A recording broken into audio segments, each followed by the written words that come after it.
Hello guys, it's me again, Len. Welcome back to my channel. Imagine doing everything society told you would make you happy and still feeling lost.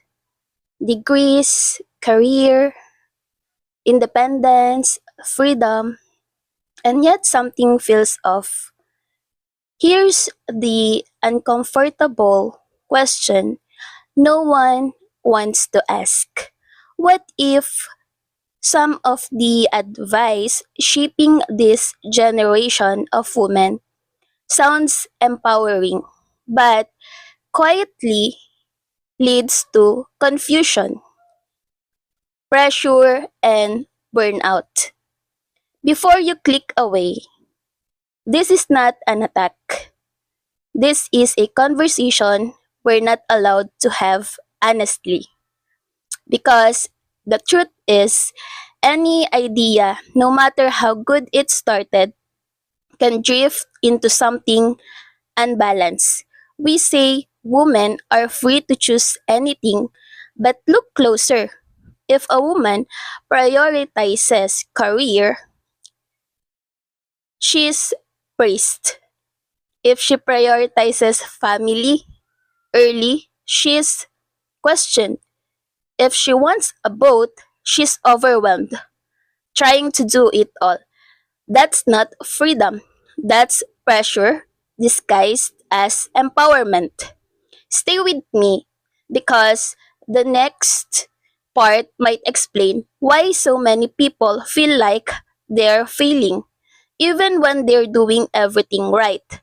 Something strange is happening. We're the most empowered generation of women in history. More freedom, more choices, more voice of than ever before. So why are so many young women more anxious, more confused, and more disconnected than ever? What if the message we've been sold about empowerment isn't the full truth? Today, we're not here to attack feminism, we're here to question what it has become and whether some modern ideas are quietly hurting the very people they claim to.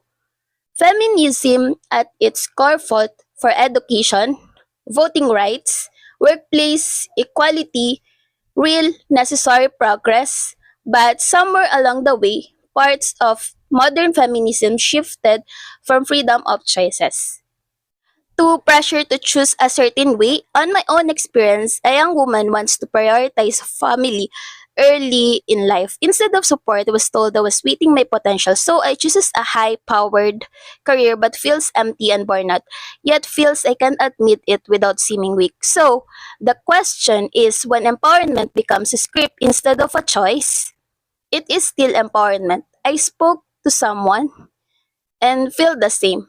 But something that think about, I achieved everything they said I should want. But no one asked me what actually wanted. That's not failure. That's misalignment. And it's actually really happening nowadays more than what you think. Social media doesn't just reflect ideas, it amplifies extremes.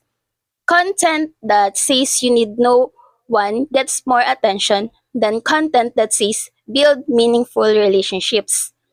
Content that glorifies the independence often ignores the human need for connection. Young women aren't just hearing ideas, they're observing the algorithms designed to provoke it, not to guide. So, what if true empowerment isn't about rejecting traditional roles or blindly following modern ones, but about choosing intentionally what do you really want? Specifically, not you must be independent at all costs, not you must follow tradition, but you get to define a meaningful life, and that might be your choice. That might include career, family, both, or neither. Clarity over conformity. And don't inherit goals from culture. Define your own. Specifically, what's your own? Independence and many things have need to be balanced over extreme. The connection, not the enemies itself. Long-term thinking. Some choices feel empowering now, but you have to trade-offs later. Self-awareness. Ask yourself, is this what I want or what I was told to want? The next generation doesn't need less feminism. It needs a more honest version of it, one that allows women to be fully human, not perfectly ideological, because the goal was not never equality. It was a meaningful life. When empowerment becomes pressure, we say women are free to choose anything, but look closer, because if a woman prioritizes career, she's praised. If she prioritized family early, she's questioned. Yes, we'll talk about that earlier. So if she wants both, she is overwhelmed trying to do it all. That's not freedom. That's pressure disguised as empowering me. Yeah. Stay with me because the next part might explain why so many people feel like they're failing even when they're doing everything right. I built a life that looked successful but didn't feel meaningful. No one told me to pause. No one told me to question the path, because questioning it feels like betrayal. Now add social media into the mix. You're not just living your life. You're comparing it constantly. You see boss life, highlight reels, anti-relationship narratives, extreme independence, messaging, and slowly a balanced life starts to look boring. But here's the problem: balanced lives don't trend, extreme one does. And this is where things quietly start to break. Every life path has trade offs. The career first, you may sacrifice for relationships. Relationship first, you may delay financial independence. Trying to do everything, you risk burnout.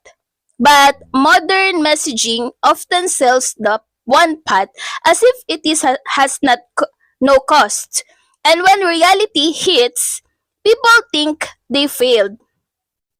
They didn't fail. They were never told the full picture. So here's the shift.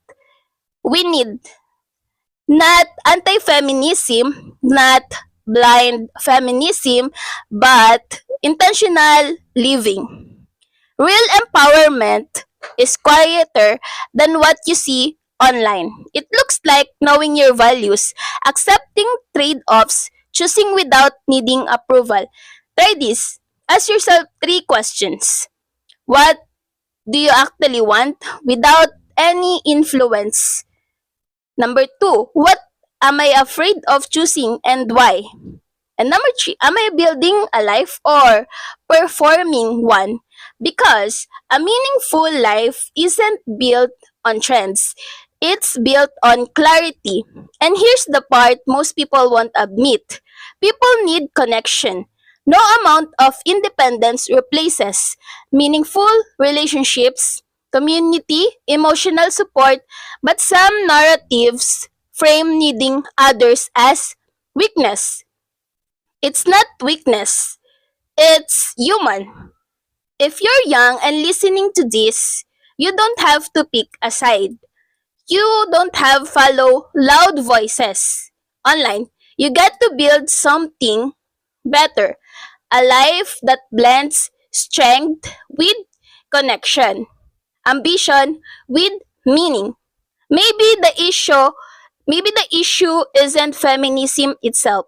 Maybe it's what happens when any movement becomes extreme, simplified and algorithm driven, because goal was never just independence. It was a life that actually feels worth living. Okay. Thank you so much guys for watching. I hope to see you on the next video. Love you guys. Bye bye.